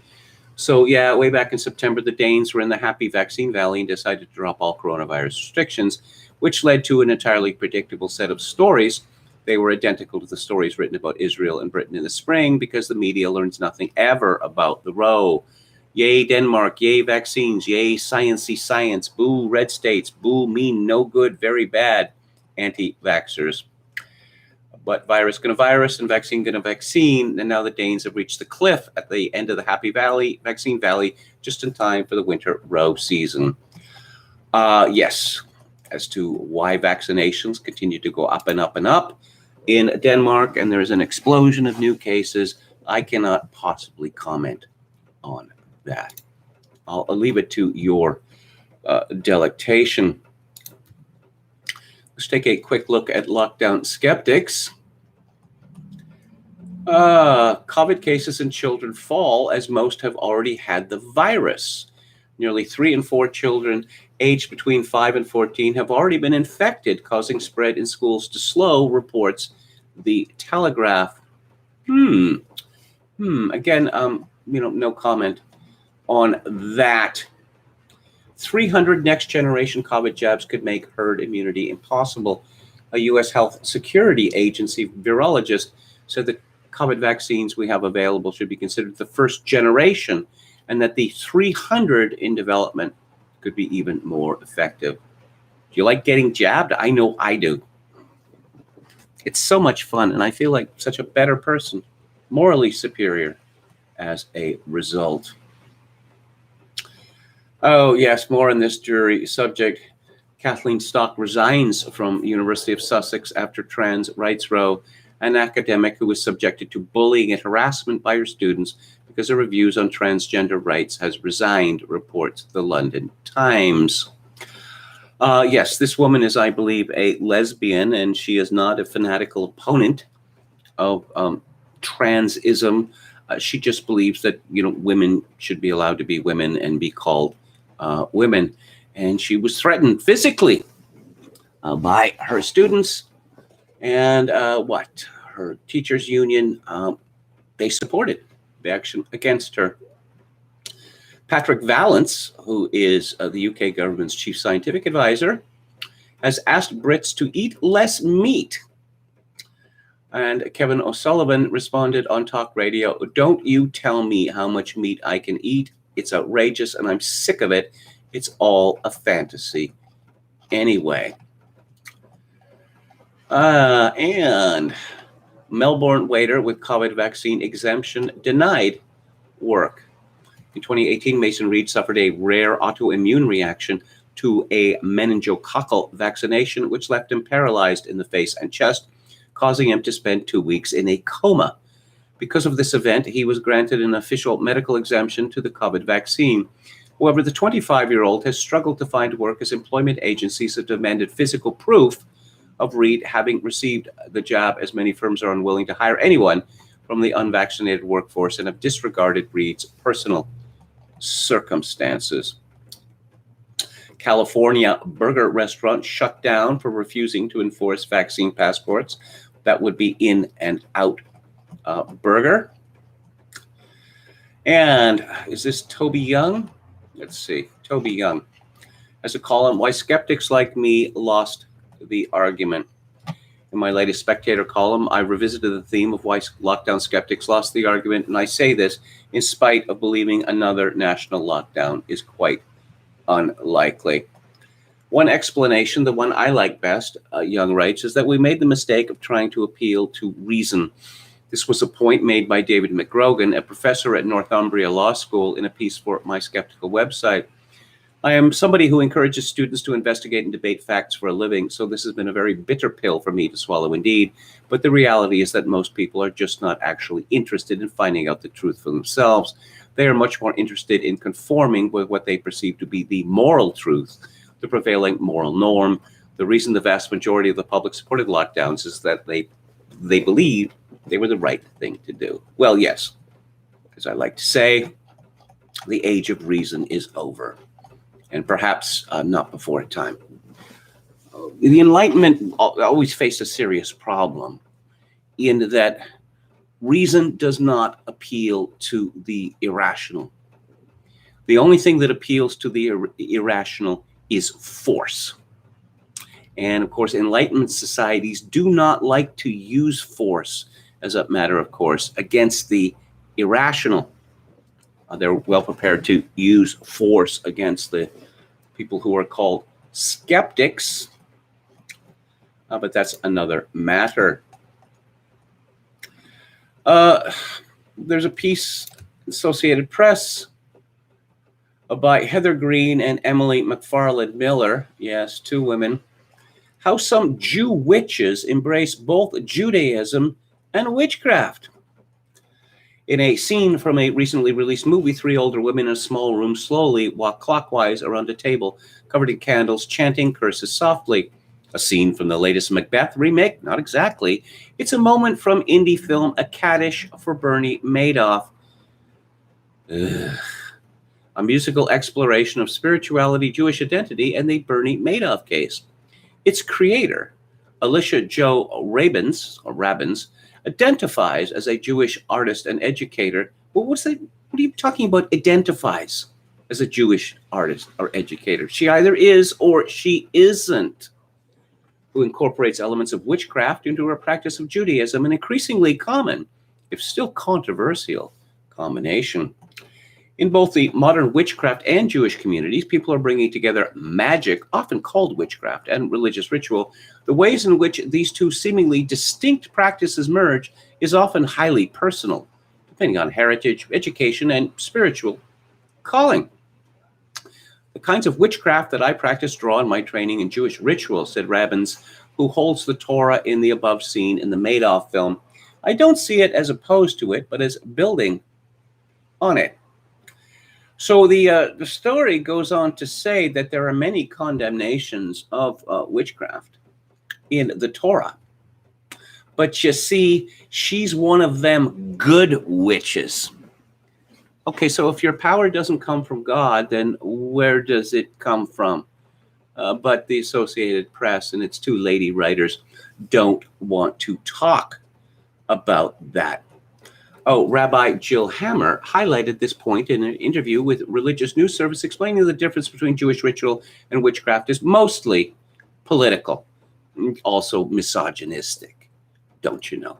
Of course, the absurdity of a woman being a rabbi, well, like a woman being a priest, you know. And just as in the Catholic Church, when women started throwing their weight around from the 1960s, mostly in universities and the like, suddenly we saw witchcraft being extolled. No. But we're the good witches, not those bad witches. Well, how can you tell that they're good witches and not bad witches? Well, because they tell you, which makes it easier for us. And hang on, let me bring this up here. I have some good news coming up about a story that I talked about a little while ago. Oh, yes. Francis Rocca reports Pope Francis will travel to Canada in an effort to heal relations with the country's Indigenous communities following scandals over the abuse of generations of Indigenous children at church-run residential schools. Well, Pope Benedict XVI, Joseph Ratzinger, he already apologized, but one apology isn't enough, and there has to be apology after apology after apology. Also, Gibbs. Lots and lots of Gibbs. It's absolutely outrageous. These apologies are absolutely outrageous. And there's this use of the word genocide. Oh, and you get in trouble for saying that the residential schools were schools. Well, of course they were schools. And as far as the conditions go, they were a little different than, say, the conditions of boarding schools in England at that time, such as Eton and Harrow, where the rooms for the children were separated from their parents. The rooms were cold and drafty. The food was appalling. Corporal punishment, severe beatings was routine. But somehow the elite of Britain, and often the elite of the world, paid top dollar to be educated at places like Eton and Harrow. The belief was, with these conditions, bred character in young men. And here's the good news. Here's the good news. It's about an instantly notorious ad by John Lewis, which is a retail chain in Britain, which also offers insurance. John Lewis, this is from Emmer Scully at the Mail. John Lewis has pulled its woke home insurance advert starring a boy in a dress rampaging around his home after the financial watchdog found it was misleading and confusing. The department store's Let Life Happen campaign for its home contents insurance first ran on October the 11th and starred a young boy, 7 or 8, I would guess, dressed in his mother's makeup, dress, jewelry, and heels. The young boy danced around his home, smearing paint on the walls, kicking shoes at lamps, throwing an umbrella at a vase, spilling a glass, and throwing glitter because drag queens, even boy drag queens, they're fierce. But it has since been withdrawn because the Financial Conduct Authority considered the content to be potentially misleading and said it could confuse customers, John Lewis tweeted Wednesday. It clarified that his accidental damage cover was available as an add-on to John Lewis's new home contents insurance product and only covered accidental, not deliberate damage. Yes, so it's good to see that this commercial has been withdrawn, even if perhaps not for the right reason. The ad had already caused controversy before the FCA's decision, with some accusing it of agenda pushing and sexism, and others saying it depicted male entitlement and gender extremism. This wrinkles my brain, because when male to female trans people act super aggressive with women and call them TERFs and threaten to beat them up or kill them and the like, well, this is obviously justified because TERFs are, as we learned earlier, worse than Hitler. But when we have a typically fierce, 8-year-old drag queen wrecking stuff, then that somehow depicts male entitlement and gender extremism. It's hard to keep up. But I guess always use the Michael Polanyi's principle of moral inversion. What was the old rule? Just turn it on its head. And before I move on to Theatre Thursday, which will be quite shortly, I wanted to talk about Jonathan Ross, who is a repugnant, although very popular, chat show host in Britain. This again is from the Mail by Owen Tonks. I can't party in good conscience while she's locked away, Jonathan Ross reveals daughter Betty, 30, has been diagnosed with fibromyalgia and scraps annual Halloween bash to care for her and avoid super spreading. Okay. So if you look at this article, you will find a picture of this woman from several years ago with her sister. Let's see. Yes. And they look normal. They look like normal young women. And then something happened to Betty. Something bad happened to Betty, because if you go to her Instagram feed, which the Daily Mail did, you will find that she has now become, morbidly obese. Her hair, I'm assuming that's her hair, and a wig, is a tangled mess of sort of an off green, sort of a greeny gray. She's wearing respirator specs. She has a piercing here above her lip and one here below her lip. She has the ring through the septum. And she's wearing some sort of swath covering, which does little to obscure her, by fatness, enormous breasts. And she's staring at the camera. I suppose she would consider this to be smokily or sultry expression. There's something wrong with this woman. But no, there must be a disease. So now it's been determined that apparently was suggested to her that she has fibromyalgia, which is completely made-up disease. Which apparently affects up to 2.7% of people worldwide, with 3 women suffering from every 1 man. Studies suggest fibromyalgia is often triggered by a trauma, such as a car accident or childbirth, as well as infections. Why this occurs is unclear. So young women, or it's not always young women, they just feel crummy. They continually feel crummy, so they must have a disease. They must have fibromyalgia or chronic fatigue syndrome or something which is also completely made up. Yeah. It just, and of course, every story of this type simply encourages people to believe that this kind of behavior is acceptable, and worse than that, then showing off about this kind of behavior is acceptable. And we're all supposed to cheer Jonathan Ross for being such a good father. Let's have a look at the chat before I go to the Theatre Thursday. We're the masters of moral inversions, asks Dionysus. Or long COVID, says Brandon Smith. Yes. Don Willis says, I was at a super spreader event in my youth. Cops raided a card game, ordered everyone against the wall, spread them. I was cleared because I was a juvie. Professor Paul says Assemblies of God is the most popular institution by far in Ghana. Monotheism is code word for Judaism, says Dionysus. No, it is not. It isn't, because there are other monotheistic religions, including two of the biggest, Christianity and Islam. Southern Baptist Convention officially repents for racism about every 10 years since the 60s, says Dan Allison.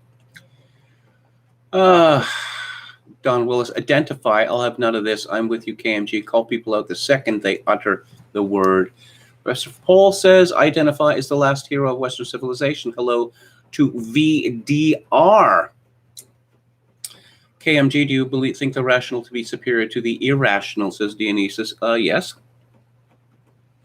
I do. VDR says, true Judaism would stone the witch. Professor Paul says, doesn't the Old Testament ban sorcery? Yeah. I'm imagining 4 large HD screens in front of KMG. No, I just have a rather modest 28-inch screen.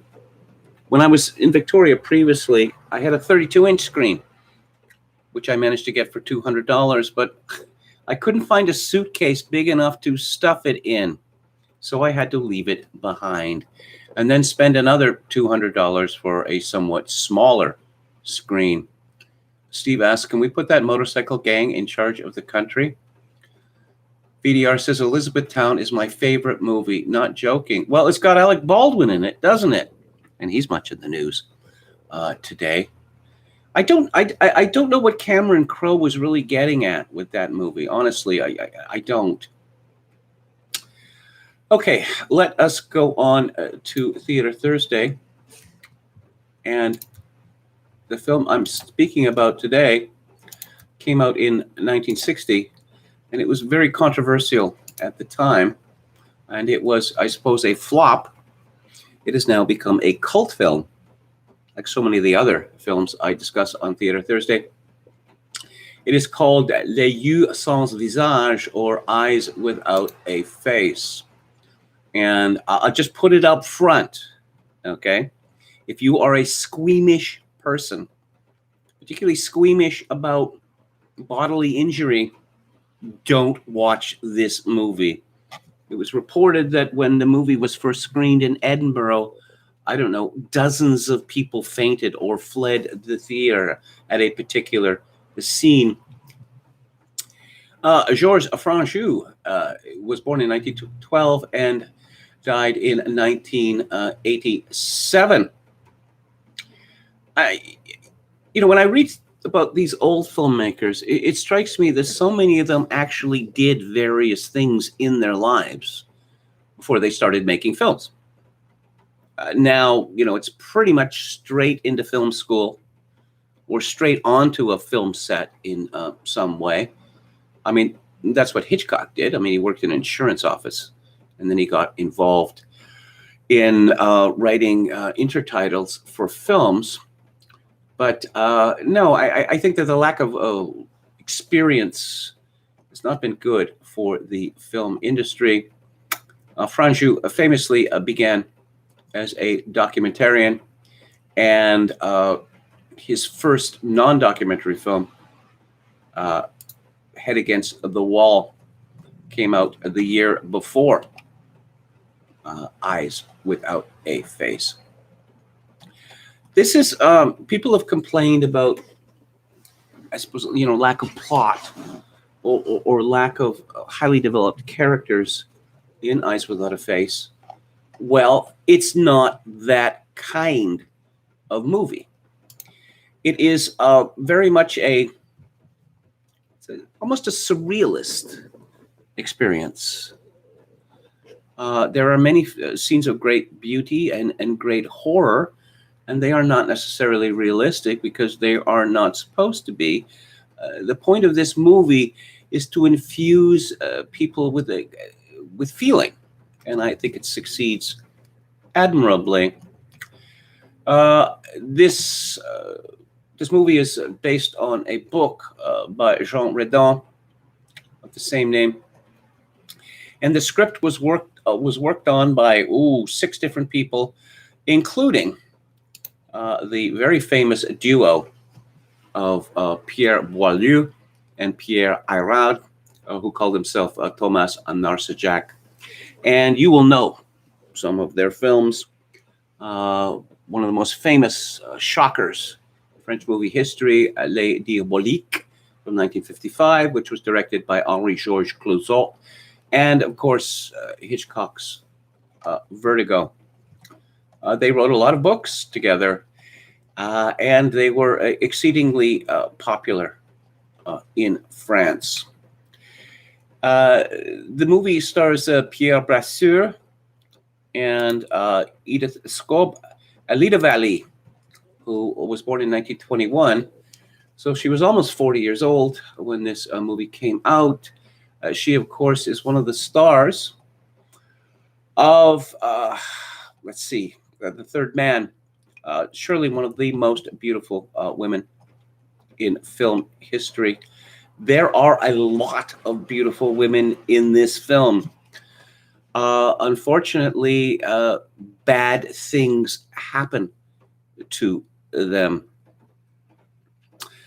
Let's see, the cinematographer was Eugen Schüftan, who had a remarkable career. He first began working with Fritz Lang in the 1920s on Die Nibelungen and Metropolis, Abel Gance's Napoleon. I mentioned his work with regard to the semi-documentary People on Sunday from 1930, which is about Berliners enjoying themselves on the weekend. He worked with Robert Siodmak.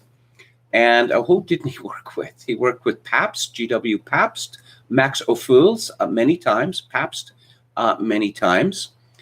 He eventually ended up, Marcel Carnet, he worked with him, and René Clair.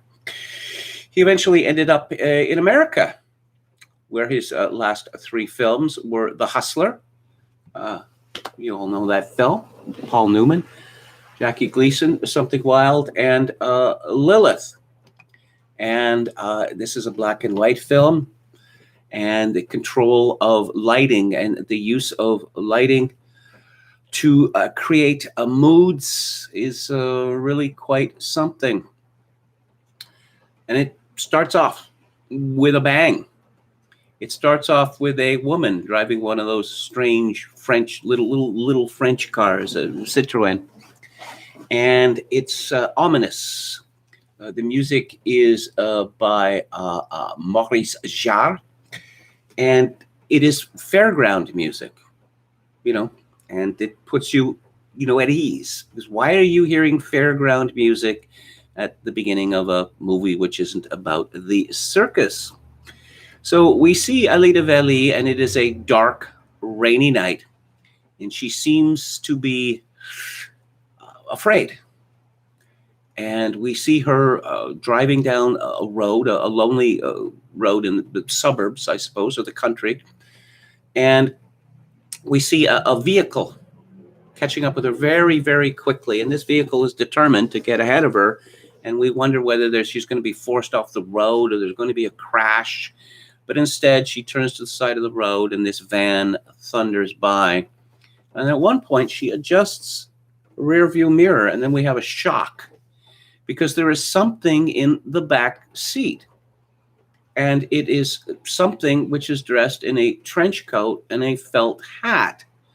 But when we see the car turn at one point, we see the body shift, and there is no reaction by this thing, whatever it is, in order to react against the movement of the car. So the car is driven to the side of a river, which turns out to be the Seine. And Alida Valli gets opens up the back door, and she starts dragging this creature.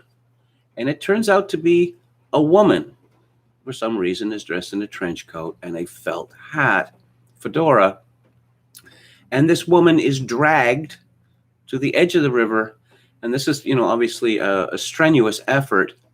And the woman is then dumped unceremoniously unceremoniously in the Seine, and we have several questions to ask ourselves. Who was the dead woman? How did she die? Why was she dressed up in this costume? Why was it necessary to dump her in the Thames?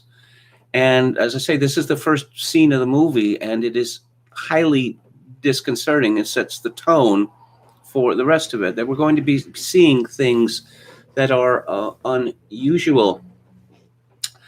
This is it's a mad genius movie, I suppose. This goes back to Mary Shelley's Frankenstein. Of course, I don't need to remind you how many examples of this there are. And so we have the mad genius who has his own clinic out in the banlieue. And his clinic is next to his chateau. And of course, it is quite common in these films for the mad genius to live in a chateau or castle. And he has a henchman, this mad doctor genius. And the henchman is the aforementioned Alida Vallee. And we learn that she is eternally grateful to him, to the doctor, Genessier, because he did something for her, specifically to do with rescuing her face from a terrible accident. And we learned that there is she's completely healed to the point where she wears the pearls, 3 strands, but high on the neck, so that it appears like a choker. And we find out later that it is hiding a scar, which apparently is the only evidence left of her reconstructive surgery. I suppose you could say that this is a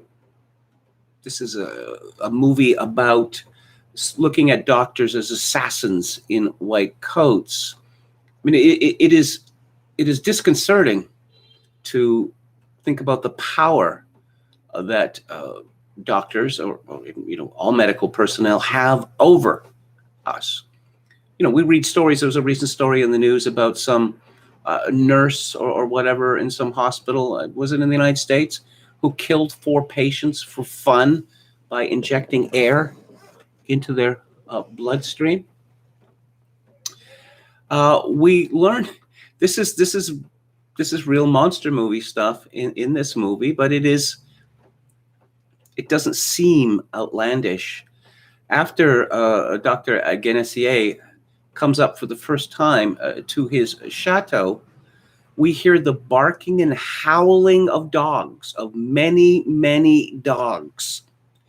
And it's frightening. Why are the dogs howling? How many dogs does he have? Why does he have this many dogs? Well, it's not because he's a dog fancier or he keeps them for protection.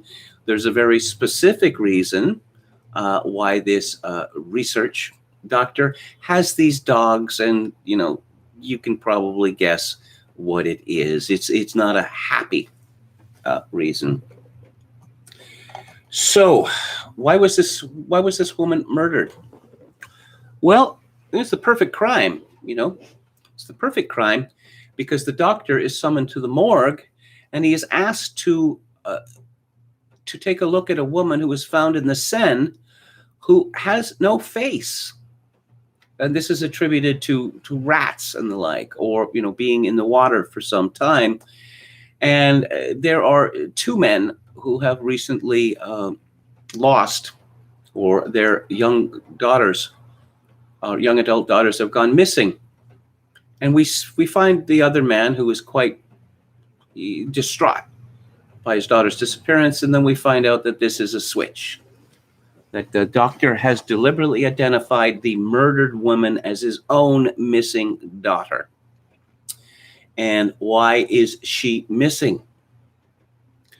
She's missing because the doctor has devoted his life, or he's become deranged with the idea that he can make up for a mistake that he made, which is that she was grossly disfigured in an automobile accident caused by the doctor speeding recklessly, which led to terribly disfiguration of the face. And so Dr. Genessier is a pioneer, a world pioneer of what they call heterograft surgery. And so, what could be simpler than replacing one woman's face with another woman's face? Well, his daughter, Christiane, played by Edith Schaub, this does not go very well. And I'm reminded of Cameron Crowe, a movie in this regard, Vanilla Sky. I was rather surprised that no one seemed to have pointed out the similarities, that Tom Cruise is grossly disfigured facially in an automobile crash, and he has to hide his face because it is, well, it frightens people. And so a mask is devised for him, which he is encouraged to wear at all times. And of course, Tom Cruise is not happy, is not satisfied with the mask. And he goes to the best, reconstructive surgeons that are available to a very rich man like himself. And they say, and he says, come on, improvise, play jazz, right? I do not want to look like this for the rest of my life. Christiane, she's the saddest woman in the world in this film. That she says that she wished that she'd been blinded or killed in the accident, and rages against her father. And what she actually looks like is kept hidden for us for quite some time. I won't spoil the surprise. But seeing her with this mask on, which is just, it's just, it's not contrived in any way.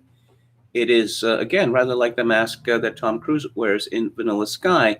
It's just to cover something that isn't there.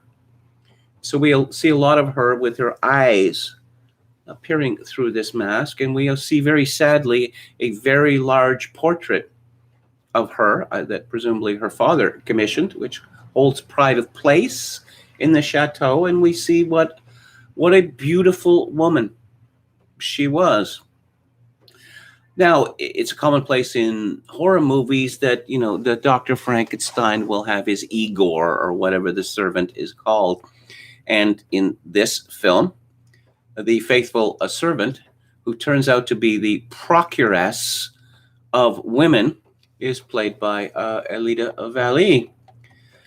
And this is rather unusual in a movie to see a woman preying on other women the way that Alida Valli's character does.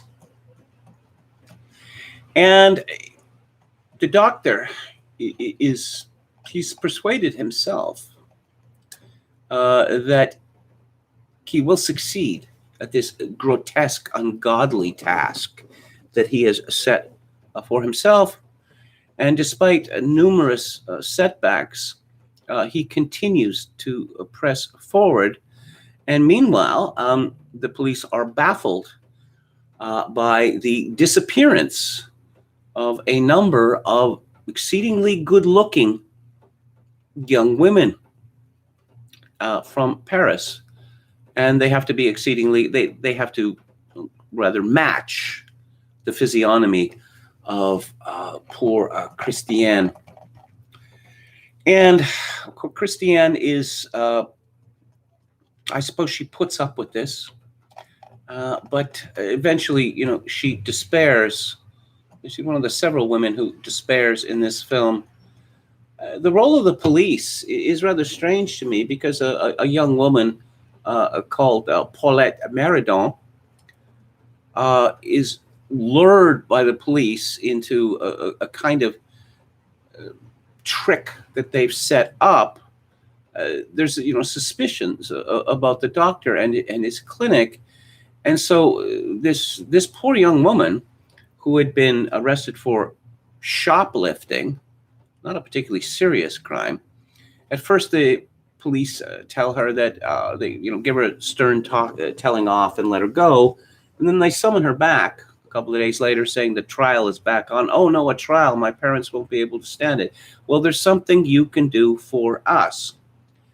And the police put this unfortunate young woman in a position of really grave danger. And they don't seem to be any more interested in the fate of these young women than Dr. Genessier and Louise, which is the servant, secretary, played by Alida Valli. I'm not going to give away the ending. It is, I suppose it is somewhat obvious. You know, you get to the film at the end, you think, well, yes, of course, it was always going to end this way. But the acting of Christiane is really quite extraordinary. She has really become a spirit. She's become so ethereal that she seems barely human any longer. And the final scene of this film is really quite remarkable. One of the strangest and most beautiful that I have ever seen. So those are my thoughts on Eyes Without a Face. Again, I will warn listeners that if you are squeamish, particularly about damage, done to people, very explicit damage done to them, then don't watch this film. There was outrage when the film was released because of the nature of this violence, but I would argue that it is not gratuitous, because it's all very well to say that a demented doctor is performing grotesque medical experiments. Okay, grotesque medical experiments. What does that mean? Then we are shown what that means. And this is really a quite remarkable special effects set piece.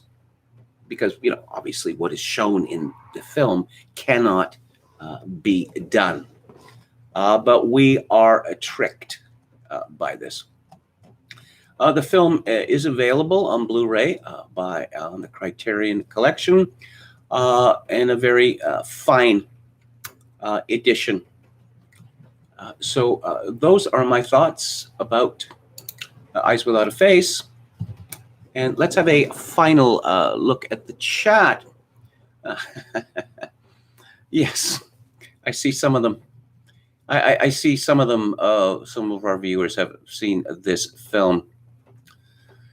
Actually, Billy Idol said that his song Eyes Without a Face was actually inspired by the movie. I remember the song and I remember the video, and I'm trying to remember how it would have been inspired by it. Pelcasso 88 says The Exorcist is great. The sequel is scary for other reasons. John Borman did the second one. Yeah, E3, a true sequel and very good, says Anne Run. Okay, The Exorcist is great.